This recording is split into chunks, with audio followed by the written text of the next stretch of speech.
Hello, welcome to my channel. And I just have to check here if I am actually going live or not, because as you guys know, I've had some issues in recent streams with going live.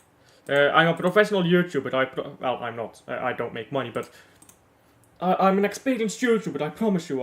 It's just I don't quite know how to go live sometimes. You know what I'm saying? OBS can be weird. Anyhow, let's get to the topic here, and we are going to stay fairly on topic for this stream. I know many streams we like to go completely off topic. I think for this stream I want to stay pretty on topic here. And the topic is, of course, player in gold.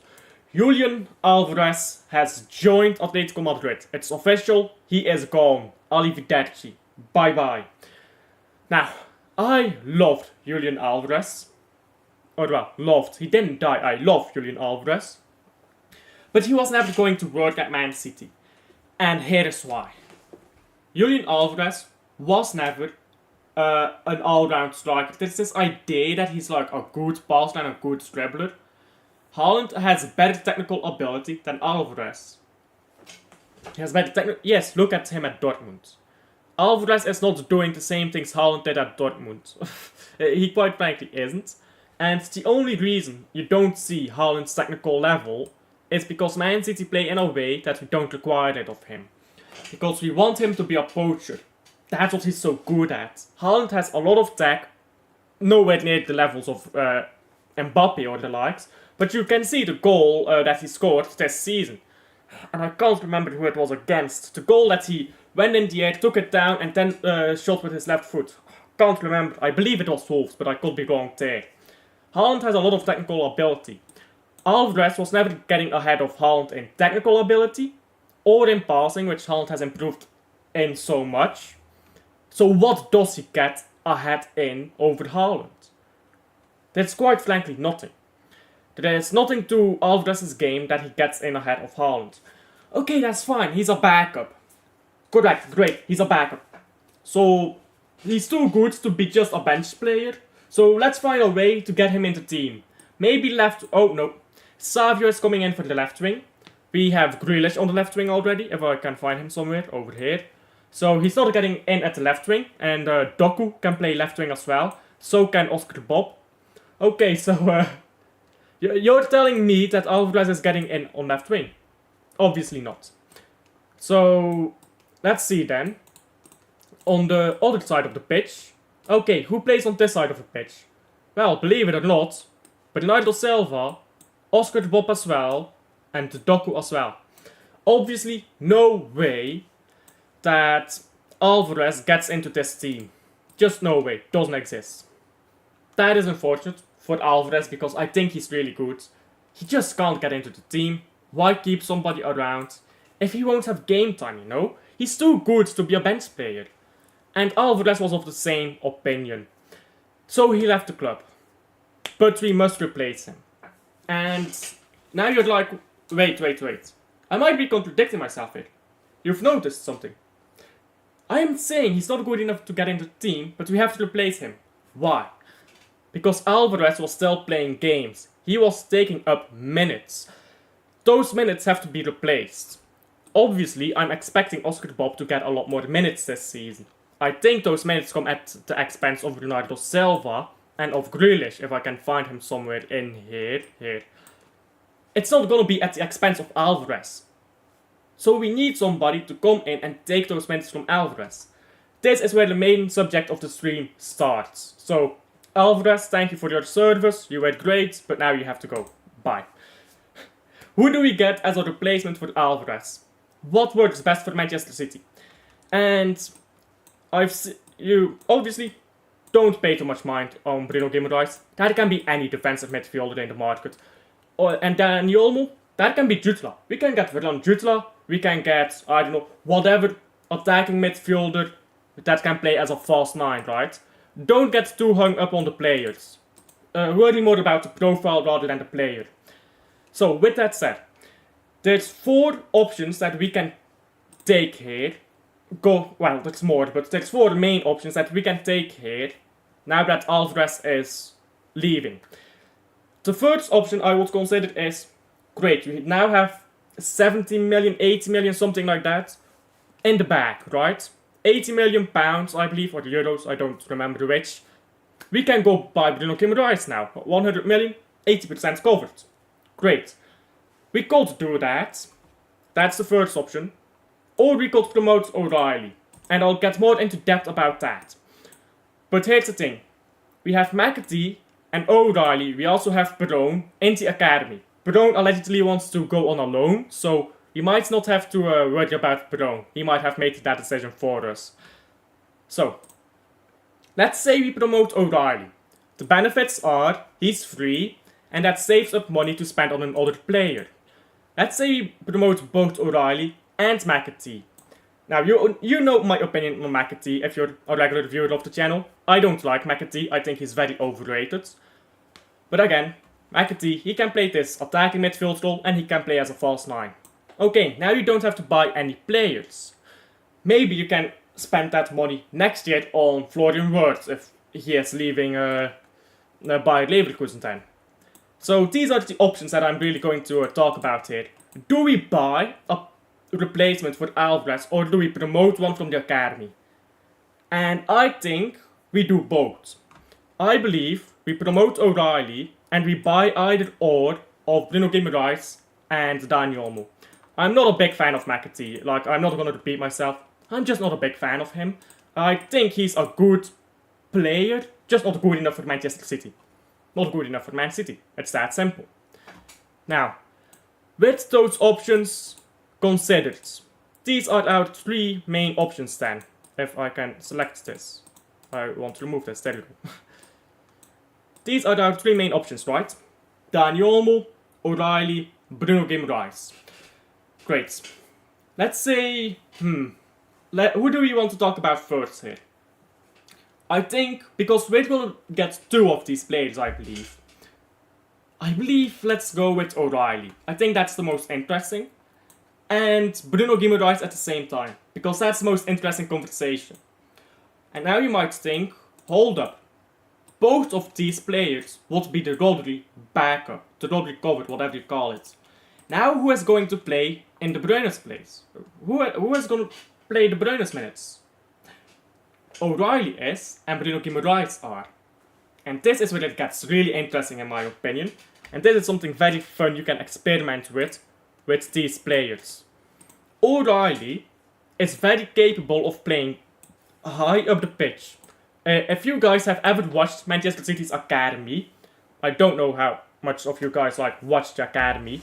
I watched quite a bit of the academy.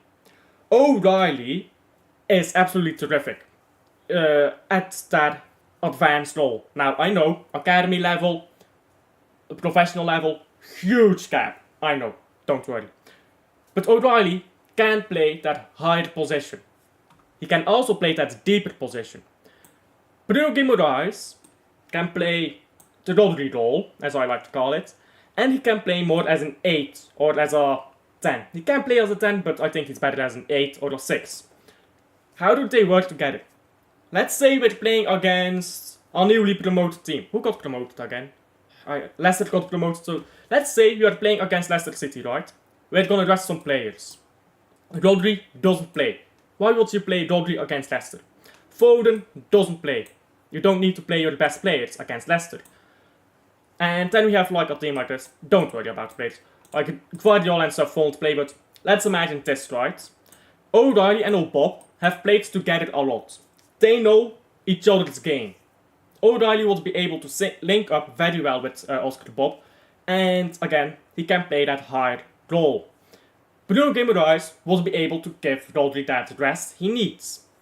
And I think another crucial thing to notice is O'Reilly is a young player. 20 years old, I believe. Let me look that up. O'Reilly age. Man City. Not the card. Yeah, 19. He's a very young player. So, young players, they are fine with waiting a bit more in their career. They are fine with having less playtime. So O'Reilly, yeah, this might be a very rare occurrence. This is like playing against relegation teams. I know. That's alright. O'Reilly doesn't need a lot of minutes. He is perfectly content playing less games. So let's pull back the main formation here with the main players. And let's discuss now what this combination does. So let's say Bruno Guimaraes plays here, and De Bruyne needs to get a bit of rest. The fun thing about O'Reilly and Rodri is, again, both of them can play as an attacking midfielder and as a defensive midfielder. Rodri can slot into this higher up position when De Bruyne rests. There's so many combinations here that I could talk about all day, but I think that gets boring pretty quickly. But there are so many combinations here that you can do with these players. Like you take off Guardiola, you put Bruno Guimaraes here, you play O'Reilly, and then, I don't know, you take off Rodri. Let's say you take off Rodri, you have Foden, and then maybe... Yeah, you have Foden, and then you have a double pivot here, and then you obviously put in an extra defender. So let's put Guardiola back. And then you can play a 4-2-1-3. There's so many different ways you can mess about with these players. And that is why I think this is the most interesting. I don't know if it's the best though. And the reason why is, do we really need 2 Rodri covers? Like, isn't that a bit overkill? Which I would say probably, yeah, that is a bit overkill. Especially considering how much they will play. Like, let's imagine, let's put Rodri back in the team, right? Yeah, let's put Rodri back in the team with Foden and De Bruyne. And then we have Guardiola here, like so. Okay, now the problem is here. O'Reilly, young player, he can wait to get more playtime. He's fine with that. Bruno Guimaraes is 26 already. He wants his playing time and he wants it now. So he needs to get into this team together with Rodri. He needs to play together with Rodri. Again, I showed this earlier. This can work, right? This can work. Okay, fine. Now you skip ahead 2 years. And this is where the problems come in. 2 years into the future, suddenly O'Reilly wants to play more minutes. What are you gonna do? You have 3 players who all want to play in this position. You suddenly have 3 players who all want this position on the pitch. And do you play as a double pivot? What if Haaland gets injured? Yeah? What if Haaland gets injured in this system? Come on, can I select this please? There you go. What if Haaland gets injured? Who do we have then? Are we gonna play O'Reilly as false 9? Like, I watched O'Reilly a little bit, not a lot, at Youth Academy. He can play as like an attacking midfielder in 8. He can't play as a fucking false 9, not from what I've seen. So that is where the problems come in. Bruno Guimaraes, O'Reilly, most interesting combination, certainly not the most best combination. And therefore I think if you want Bruno Guimaraes or O'Reilly, it is one or the other. You can't have them together. You have one or you have the other, not both. That's a bit too greedy. Who you take between O'Reilly and Bruno Guimaraes is completely up to personal preference. If you take Bruno Guimaraes, you are promoting McAtee to senior team football, in my opinion. If you take O'Reilly, you are probably going out to buy a player like Dani Olmo. Again, doesn't have to be Dani Olmo. Can be Ferran Jutra from Club Brugge. Can be any player with a similar profile. But you're going out to buy a player who will be the Alvarez replacement, but preferably a midfielder that can play false 9, rather than a pure striker like Ivan Toney. Don't want any of that, because they won't play minutes. So no, you can't have both at the same time in my opinion. And let's see how long I've been live here. Oh wow, I've been live for 50 minutes already. Okay, I'm gonna need to hurry up a bit, I'm really rambling. Don't want to make the stream too long. So let's go to the final subject here. Now, oh, that's not what I wanted to do. Dani Olmo here. Let's go to the final subject here. Again, we have our formation with Guardiola, blah blah blah. Which, by the way, for anyone wondering about this formation, I discussed this on a previous stream, but this formation is basically the opposite of box midfield in the treble season. Just a side note for anyone who's not new to the channel and doesn't know what this formation is. So, you know, in the treble season, we had like this, and then Stones would step up and form the box midfield. The formation I'm showing here is my prediction of next season. where Guardiola will be stepping up into box midfield from the left side rather than the right side, which John Stones did. For anyone who's wondering about that. Anyhow, back to the subject matter. There is a last possibility. That's this XX question mark player. And that is... Well, actually, there's two more possibilities. One of those possibilities is Manchester City doesn't buy any players. Please buy players. Please. Please, I beg of you. Buy a fucking player. But yeah, these are the two main options, I would say. And... well, this is the option I want. Buy a player. If we don't do any of this that I have discussed throughout the stream, this is the final option. And that is, you buy any midfielder. An 8, a 10, a 6, doesn't matter. That is very underground. What do I mean with underground? No big names like Dani Olmo that I've discussed, or like Bruno Guimaraes. You don't promote anyone. This is the nuclear option.